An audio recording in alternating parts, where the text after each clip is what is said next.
Okay, we're going to talk now about belonging.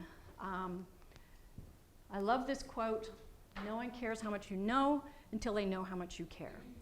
So I want to just give you an opportunity right now to grab a piece of paper from the middle of the table, blank paper, and this is just for you. You're not going to be asked to share this unless you want to.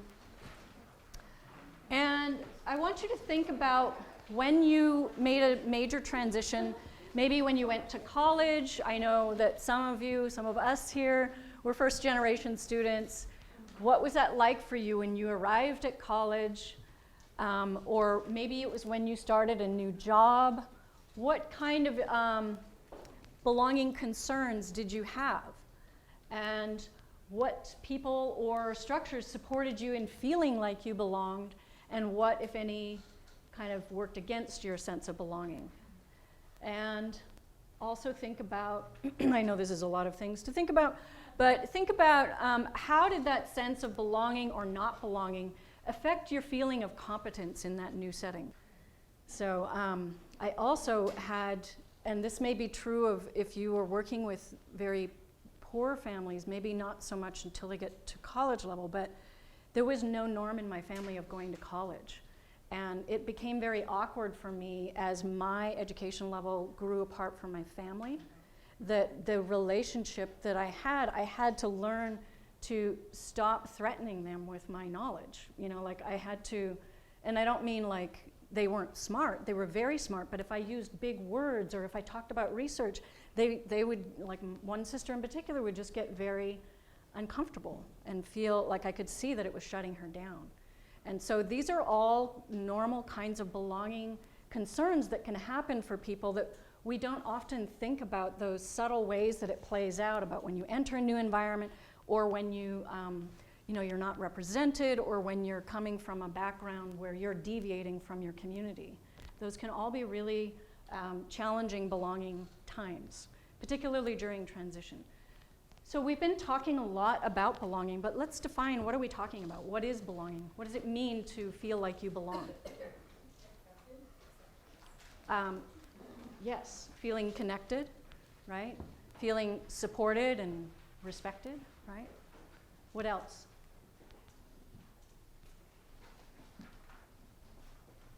When you enter a new environment and you're not represented, what kinds of concerns do you have or have you had? So do others hold a positive view of you, and do they see you as, that you have, do you have positive intentions towards them, and do they have positive intentions towards you? Those are kinds of things that can really impact belonging, right? That's what it means, is to trust that others have positive, not being worried about being treated as a negative stereotype, and feeling confident that people see you as a person of value, right? Feeling a part of a group with shared values, interests, or a sense of purpose. I think that kind of gets at that, can I be myself? But I think I might add that, because I think that's actually a really succinct piece, right? Like, can I just be myself? I never felt like I could be myself at Stanford. And even with my team, my colleagues, I worked with them for 2 years before I even told them that I did this kind of crazy fringe thing, dancing.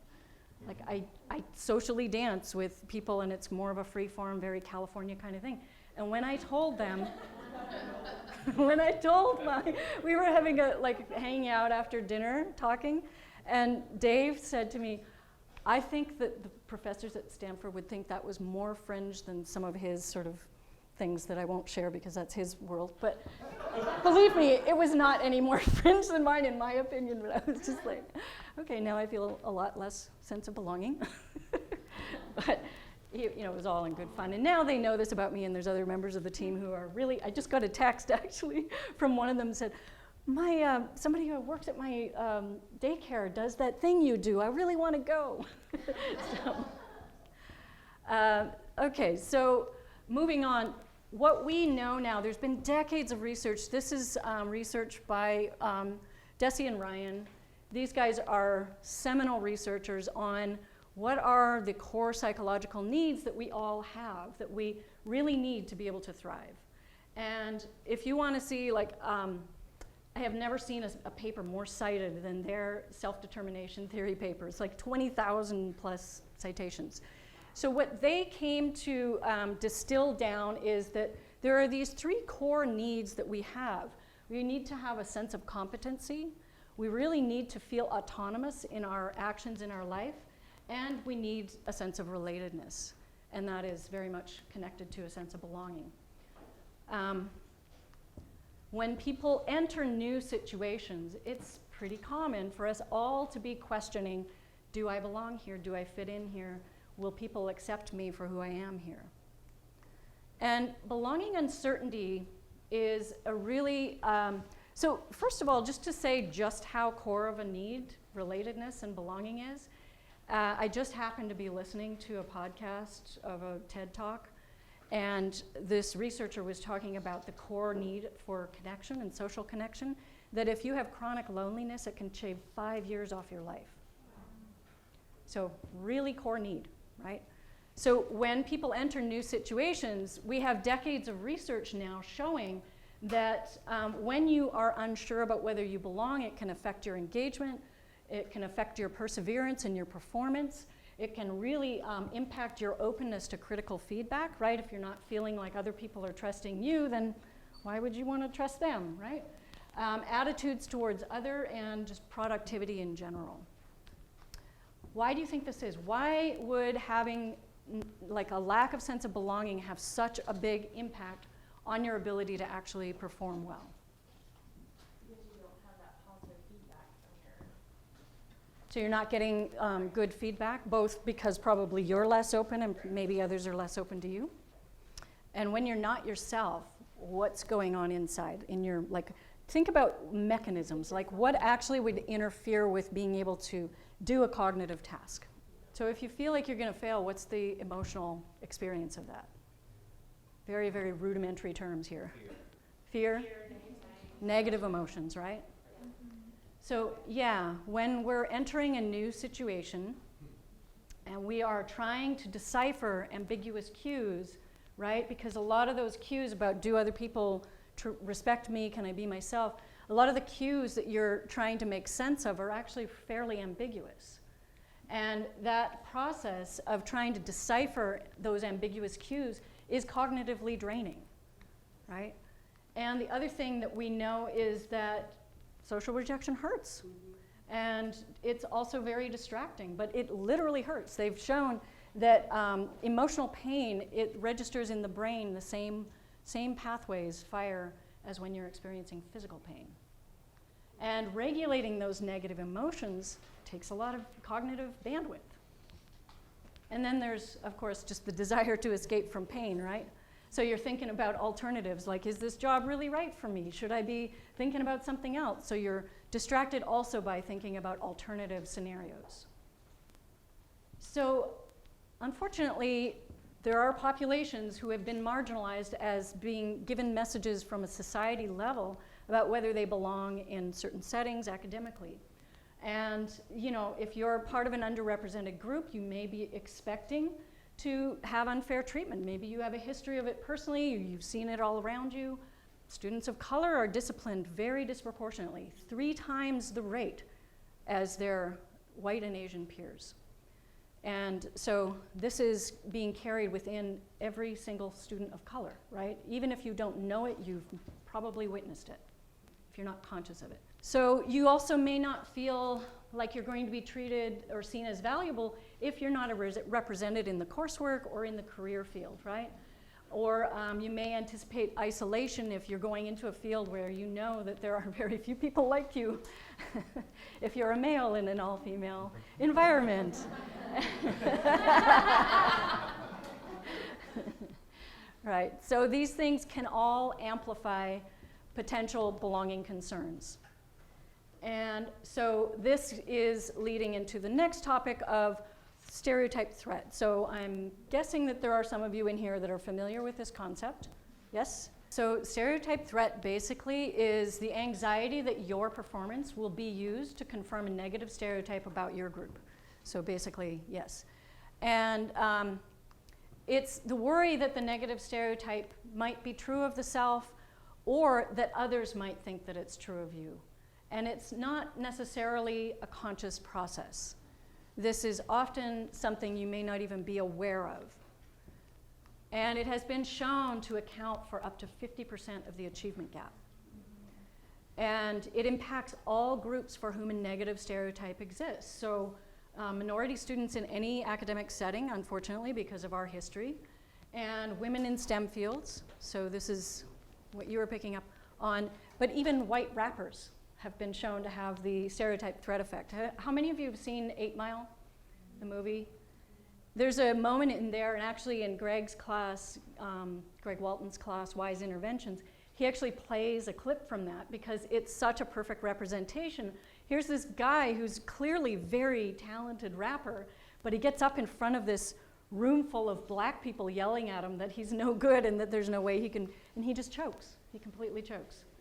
So what we know about stereotype threat is that when you enter a new academic setting, well, actually, let me just back up here a minute. So the research on stereotype threat has been really well established. So one of the ways that they have looked at this is they took, this is just one study, it's been replicated many times. You take a group of women and men and you separate them into 2 groups and you tell one group, work on these problems, they're diagnostic of your ability and we just kind of want to learn about your ability level in math. You have them all work on that. In the other group you say, could you just work on these for a while we get ready for the next part of the experiment? So there's no evaluation component to it. So they're not being told that this is evaluative of your ability level. And in those 2 different groups, women in the group where they're told that it evaluates their ability level significantly underperform compared to men. In the other group, they're doing just as well. So that's how big of an effect it has on performance, even though these women were probably not conscious of it. And so it is a very real detriment to performance. So when we talk about stereotype threat, what we're talking about is the fact that when you're under threat, you are not performing to your full capacity. And that's the most important thing to remember about stereotype threat, is that we want to try and do what we can to alleviate it. So let's just look at what are the, what's going on here with belonging concerns, and when you have this kind of, you're trying to decipher negative cues, you're predisposed to maybe thinking that people aren't thinking positively about you. So those cues go through the interpretation lens, right? People here don't accept me, or they don't want me to succeed. Why try to make friends if, here, or ask for help or work hard? Lower social and academic investment. So this is the negative recursive process that can kick in if you're going into an environment with a lot of belonging uncertainty, right? And so this then just sort of reinforces the loop. It's very similar to that other diagram we talked about earlier of recursive processes. And so what Greg Walton and Jeff Cohen were really interested in is what can we do to help provide a positive narrative for setbacks. Does providing a positive narrative for setbacks improve outcomes for African American students? So they were specifically looking at that achievement gap.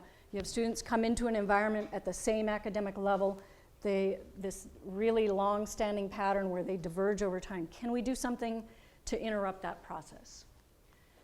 So what they did was they took a group of students, both African American and Caucasian, and they tracked them over 3 years. And they did an intervention in the very beginning of that time, and they used testimonials from upper year classmen to convey the norm that everybody feels a little uncertainty when they arrive and that it passes with time. And so this is an example of a testimonial. They enter, now this is being done on a national level, and it actually gets customized so that it's saying the institution's name. So at first I wasn't sure that I fit in. Many people come to the school uncertain about whether they fit in or not, and they're just creating this norm. But again, that same element that we talked about with the growth mindset interventions, they're using peer norms rather than just telling students information. And so this is interrupting that interpretation process, giving a new interpretation and a new narrative. And what they found is that the students, it changed their behaviors, right? and that those changes in behaviors are what actually help them to do better academically. So they went to more review sessions, more office hour appointments, more study groups were attended. They emailed their professors more. They self-reported, spending more hours studying, and they asked more questions in class. And then what they saw is that the intervention was effective for African American students. It had basically no effect for white students, understandably, because they're not having that same belonging concern. And this is their general health, and then this was the impact on their GPA. So it had a huge effect. It basically halved the achievement gap. And so this study, like I said, has gone on now. It's been replicated so many times that Pertz is also collaborating with these researchers to make this program also free to colleges. So there are dozens of colleges now around the country that are implementing this. This is very old now. We're up to I think they're enrolling at least 100 colleges every year. And so we have a little video of the researchers.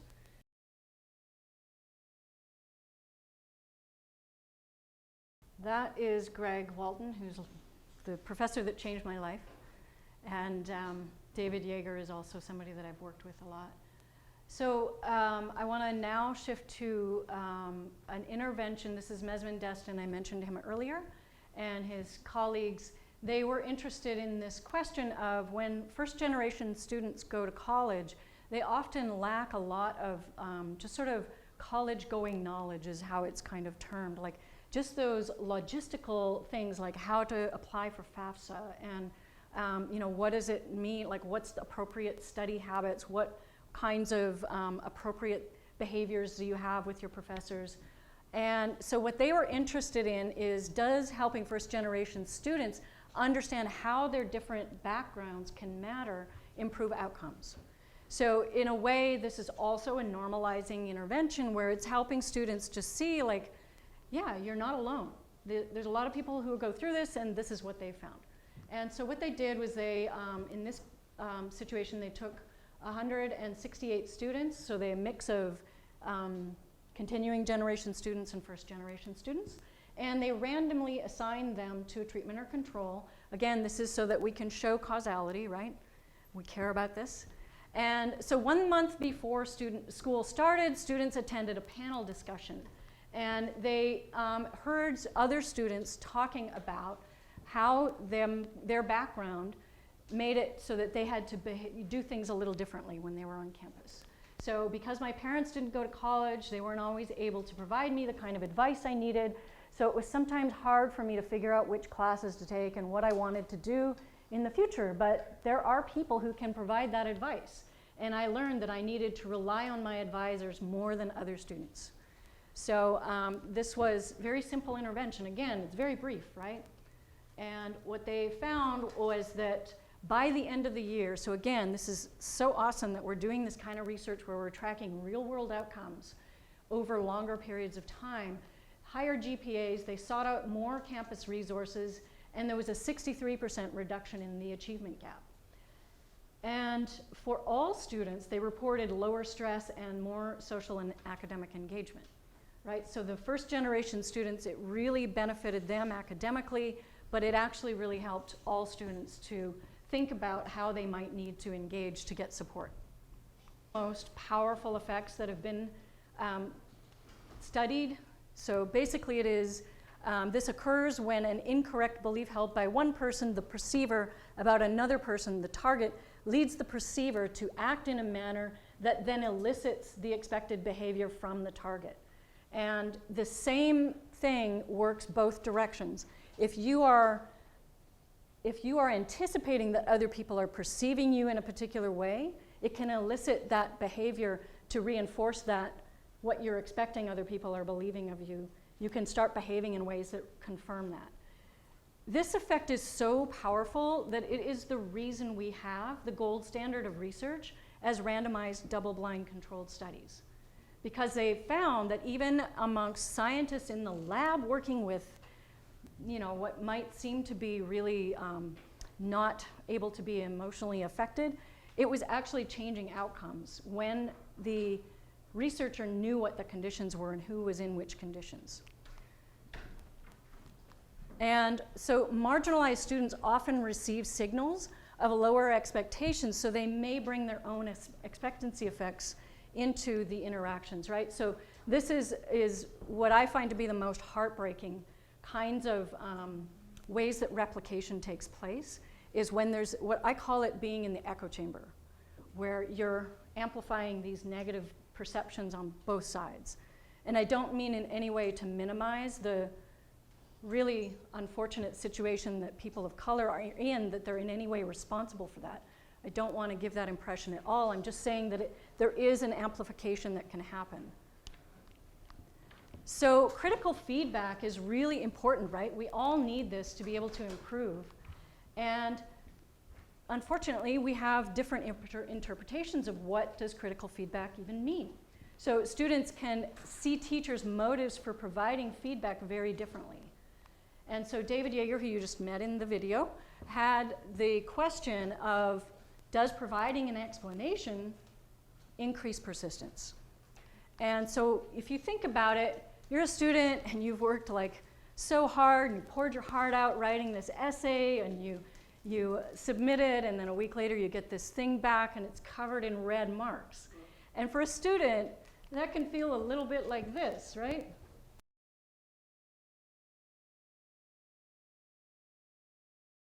Right, so that's even though the feedback itself might actually be pretty, global encouragement, good job, or it might be something substantive like give more detail here. So that still students can have that experience because there's just a lot of red marks on the page.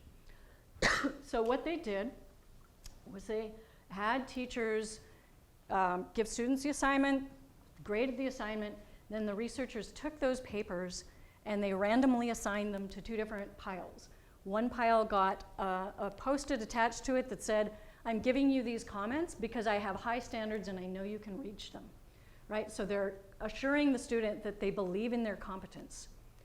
The others just had, this is the placebo, the control condition. They just said, I'm giving you these comments so you have feedback on your essay. And the results surprised even them. So what they found was that for the measure here was how many students resubmitted their essay and took that feedback and actually made use of it. And for the control condition, is the black bars, you can see that it had a little bit of an effect for white students, but for African American students, the high standards and reassurance condition, 72% more likely to resubmit their essays. And then they had those essays. In the second study, they had third-party raters read the essays. So they were blind to the condition, they read them, and they just gave them a quality rating. And the quality of the essays resubmitted by students was also significantly higher. Wow. So if you are, like I said, a white instructor and you're working with minority students, this effect of uncertainty and mistrust is real. And so the more that you can help to offset that without going overboard and coming across as inauthentic, right? We talked about that earlier. So this is a really powerful effect.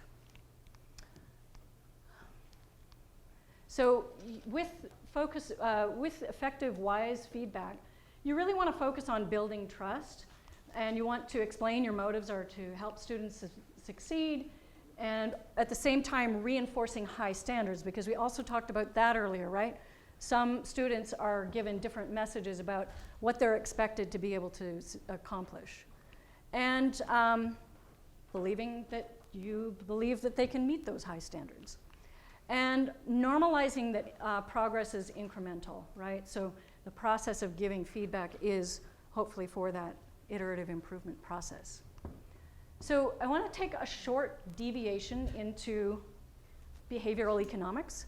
This guy won a Nobel Prize for his work on thinking fast and slow. Anybody familiar with this work? Yeah. Your mom did? Any kind of summaries you want to share? So before we jump into this, I want to just take a quick fun break and maybe even a quick bathroom break, see where we are. Okay, How do you spell spot? S-P? What do you do when you come to a green light?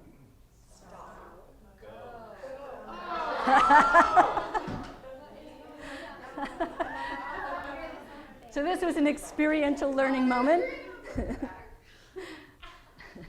So this is a great, simple example of priming. So priming is when you are anticipating something by having been given a cue that is like that thing, right? So I primed you with the words stop and spot are the same letters, just in different order.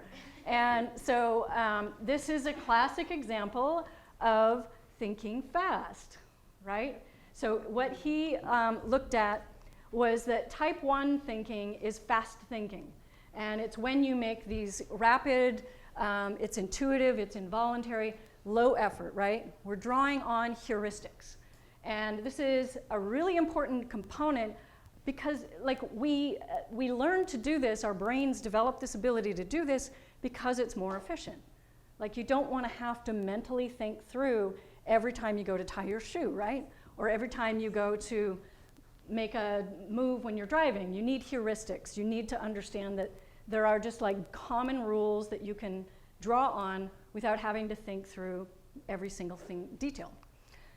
So it's essential for our everyday functioning. Unfortunately, these priming effects can lead to implicit bias. And so implicit bias is when we draw on heuristics about groups of people and they are not actually accurate or fair. So type 2 thinking is the slow thinking. This is deliberative problem solving, reasoning, computing. And it is cognitively expensive, right? So when you think about cognition, this is something we've kind of touched on a couple of times today. It requires energy. So some things can deplete you from having that cognitive resources available to think effectively, right? Emotions can get in the way. So overcoming implicit bias, however, really requires activating our type 2 systems. And so we're going to talk next about what kinds of things, because we're all susceptible to making type 1 errors, what kinds of things do you think would increase your likelihood of making type 1 errors? You guys have come up with a lot of really great suggestions. And so we went through these and we already made our list here, so I'm not going to type it in here. I wanted to just point out one that we didn't mention that I think is also really important for making us more susceptible to type 1 errors is when we're emotionally charged. So I know it's the kind of one that's so obvious you don't think of it. So that or also being chronically stressed makes us more likely to be making those kind of errors. Okay, so oops.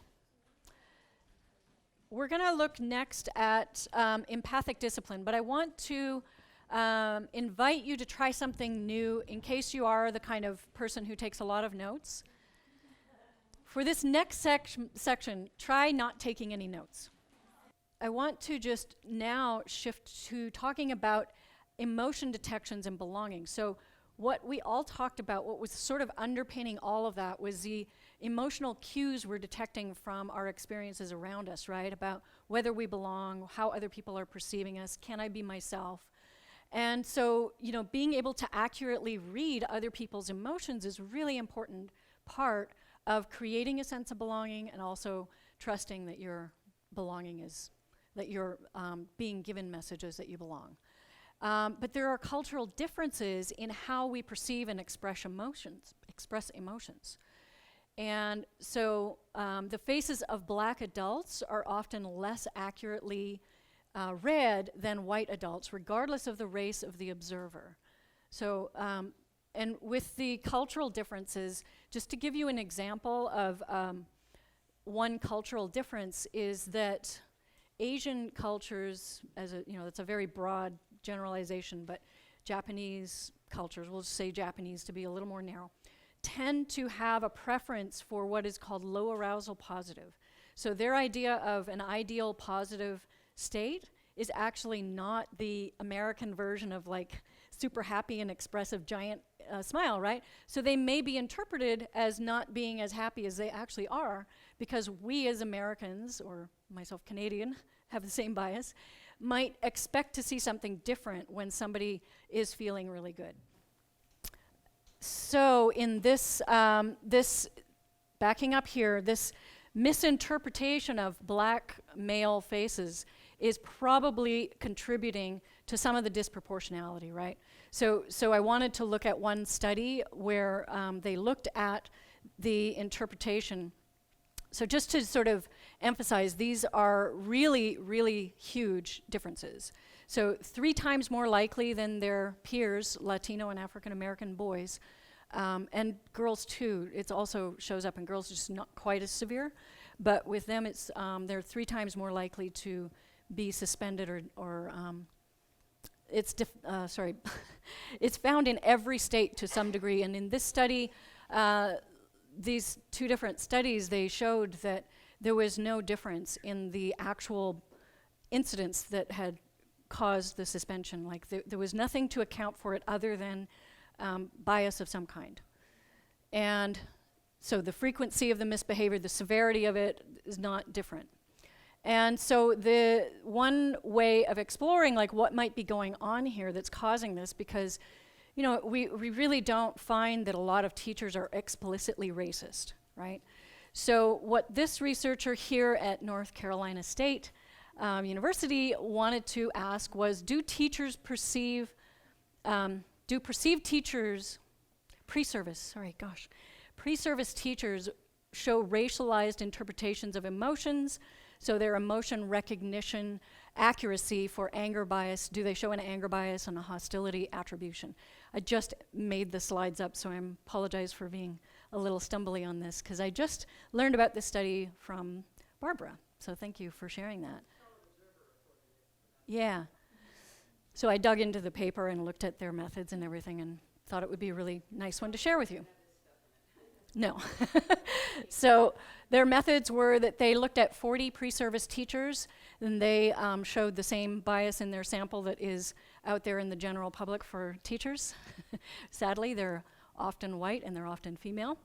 And they used a specific a tool called the Increasingly Clear Emotions Task, ICE, which I think is a very unfortunate acronym.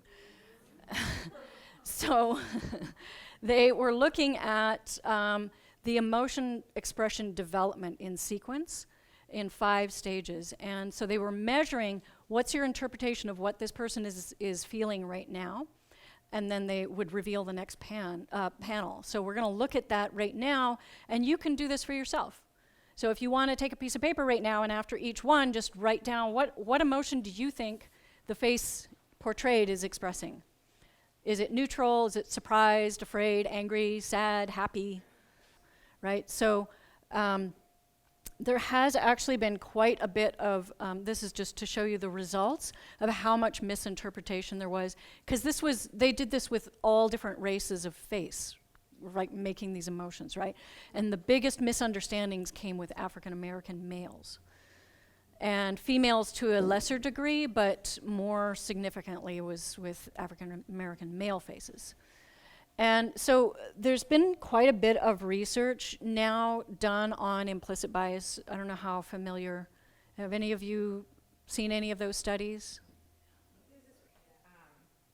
Yeah, it's great that there's so much more awareness coming out now around these issues, because so often this would fall to me in the category of, you know, having those slight misinterpretations of what you're feeling.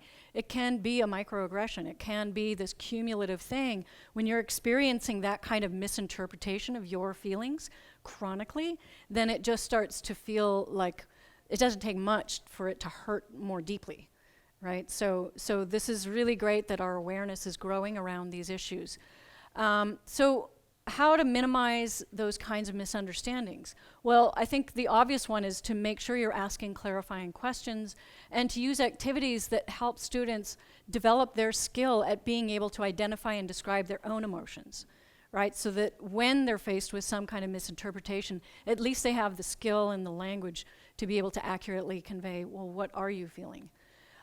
So we're going to talk about Ruler tomorrow, and that's a tool that's useful for social emotional learning. So in the next study, I want to talk about, is implicit bias really playing a role in these discipline issues? So we looked at one possible way that mechanism that might be at work that might be leading teachers to think differently about their students, but what do we actually know about the role that implicit bias is playing in discipline issues? So what Jason Okonofua and Jennifer Eberhardt, Jason was a graduate student at Stanford at the time, and now he's at Berkeley doing amazing research. Jennifer is also at Stanford. So what they did was, first, they wanted to just really tease this question apart. So they gave a bunch of academic records with scenarios describing the student's behavior to a large group of teachers, first, second, and they were asked to rate. These were all middle and high school teachers, I believe. They asked them to indicate what disciplinary action they would take for a first, second, or third incident as described in the scenario. And what they did was they had these scenarios just broken into two groups, one with white-sounding names and one with African-American sounding names, black-sounding names. And so what they found, and they've called this the black escalation effect, is that they found that for the first incident, they were recommending the same kind of discipline, but for the second and third is where they started to see this growing gap, where they were more harsh. They were perceiving these students as more likely to be troublemakers and therefore recommending more severe discipline. So the next question they wanted to ask was, well, what's the anecdote for this kind of implicit bias? And so this study, I actually helped coordinate this because it was quite a long time ago. So they wanted to find out, does respect beget respect? And does helping teachers think more empathetically towards their students improve trust and reduce suspension rates?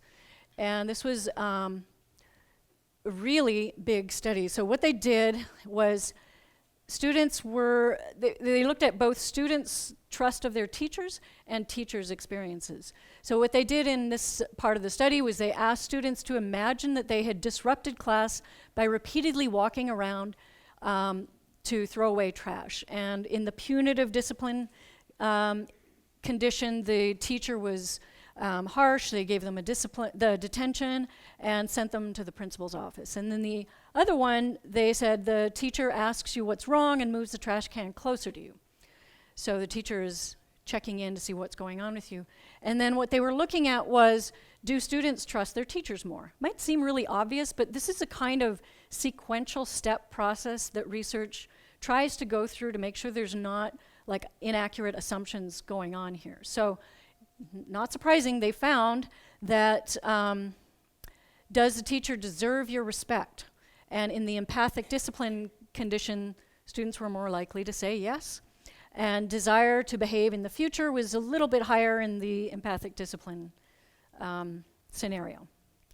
So in study 2, what they did was they had 31 middle school teachers from 5 different schools, and each teacher was randomly put into one group or the other. Where the empathic discipline, they went through online modules. Both of them went through online modules, but in the empathic discipline condition, they were given a treatment that, well, I think I'll describe it in a moment. So they collected data from over 1,500 students. So it's a pretty big study. And what they were doing in these online modules was they were creating the norm that valuing students' experience in school is important, right? Identifying feelings so that that can cause students to misbehave, and focusing on sustaining relationships when students are misbehaving. So really trying to have teachers think more empathetically about their students.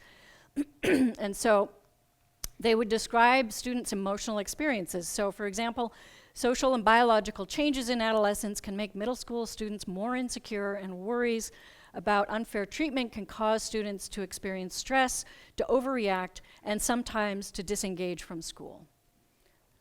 And it creates a positive norm for using student voice. So one day, by using students' voice in the intervention. So one day I got detention, and instead of just sitting there, my teacher talked to me about what was happening, and he really listened to me. It felt good to know that there was someone at school that I could trust. And these results that came out of this was looking at what were the discipline rates, the suspension rates in these different conditions. And it shocked everybody to see how big of a difference this had. So what you're looking at here is that for all students, you can see that the treatment group is the black bars, and the y-axis is the percentage of suspensions after the intervention. So you can see the students who were, the teachers who were in the treatment group were significantly less likely to suspend their students. And this is looking at by prior suspension over here. So you can see that it had a really big effect. So this study is actually being replicated right now on a larger scale. And again, using the similar kinds of techniques that we talked about all the way along. So building in norms, peer norms, helping them see data, and then giving opportunities to reflectively write and internalize the message for yourself. And so in summary, feeling like we belong is really a core psychological need. We all need to feel like we belong. Fostering belonging with students is really, really critical, can improve their motivation and their engagement. And marginalized students are especially vulnerable to feeling belonging uncertainty. And maintaining trust during times of conflict is really, really critical. I want to show you a video that is called Usable Minute, and then we're going to do this.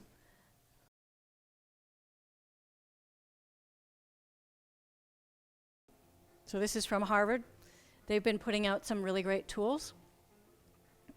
So now, get yourself a piece of blank paper and put your name on the top of it, and we're going to try this activity. So here's the steps. I'm going to set a timer. I'm going to give you 3 minutes.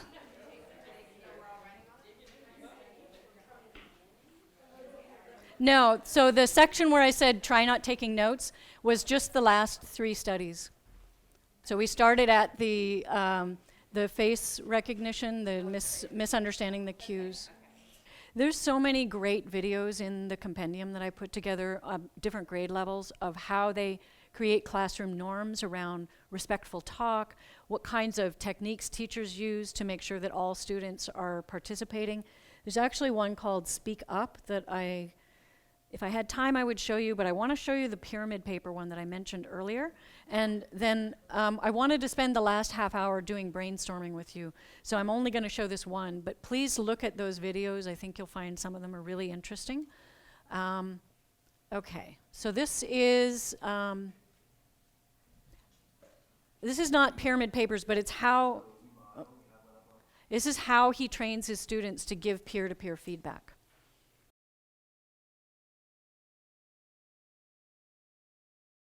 So that's Miguel. I want to just highlight that this particular practice covers a lot of different strategies, right? So it's peer-to-peer, it's helping, it's cooperative learning task, it's peer-to-peer support, but it's also students are interacting with each other, so it's building their connection with each other. But it's also really great for students learning how to give process praise to each other, right? And to get better at taking risks and being willing to have your mistakes exposed. It's normalizing that that's a part of the process. And it's also helping them to have mixed ability, where you're going to be having students sharing their papers with other students who are at more advanced or less advanced level, and it's just sort of normalizing that. And obviously it's open, critical thinking. You have to think through, like, why is this good? And they're having to do that for themselves, which makes this really great for, it's the formative feedback, but it's also the self-regulated learning. So students are being asked to talk about, why is this part of my essay good? And where do I need help? So that they're thinking, he's really big on the habits of mind. So he also does a lot of facilitating workshops. We're actually going to be working together to do these kinds of workshops because he's done so much of thinking about how as a teacher do you change your practice. So that's just a little bit about Miguel and this practice, and just wanting to highlight how things aren't, I'm showing you these in sort of discrete boxes, but they're not. They interact with each other. So another couple of, there's lots of different ways to do collaborative learning. You've probably heard of Jigsaw, and maybe some of you are even using it. You guys are using it. So there's lots of resources online for seeing how to do Jigsaw. It's where you divide up the content and you have each group of students become an expert in one area, and then they teach the other students. And it's, again, lots of research behind it showing that it improves communication across race lines. It's really great for just fostering belonging and improving outcomes. And project-based learning, which some of you are already doing. And the Mindset Kit, this, again, is what we developed at Pertz. It has a whole course on belonging in here, so you can learn more about the research. And then what's really great about the Mindset Kit, and we're going to be adding some of the things that I've collected to it, is that little tiny magnifying glass over there is a searchable database where you can see resources that other educators have uploaded. So some of them are videos, some of them are things we've found, but some of them are also just things that educators themselves have shared out through the Mindset Kit. So we have 25 minutes left, so we're going to do a rapid brainstorming session. And what I'd like you to do is you can work either at your table groups or you can form smaller groups of 3 or 4. And I think that this would really be good to do maybe by grade level, but also maybe by content area, because you're going to brainstorm ideas for how you might integrate growth mindset and belonging into your practice. You're going to look at what things are you already doing, what things could you modify, what things could you try out brand new.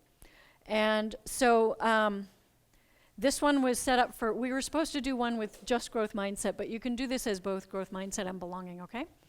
And so take the Post-its that you have. I'm going to set a timer for, say, 3 minutes. And the idea here is to do this rapidly, not to worry too much about it. Just write down what you're thinking or draw a picture and get as many ideas out as you can. This would normally be a longer process, but we did a lot of discussion, and that's great. So what I want you to do next is to review all of the ideas and think about which ones are most viable. Which ones do you think, we're not going to do the voting process, but I want you to just review all of the ideas and which ones you would be most interested in trying. And then in your workbook, there is an implementation planning worksheet. So take that out and just maybe sketch out how you might actually implement this practice. So pick one that you think is really interesting, either your own or something that you saw somebody else share, and then just go through the steps of thinking about what would it actually practically take to apply it.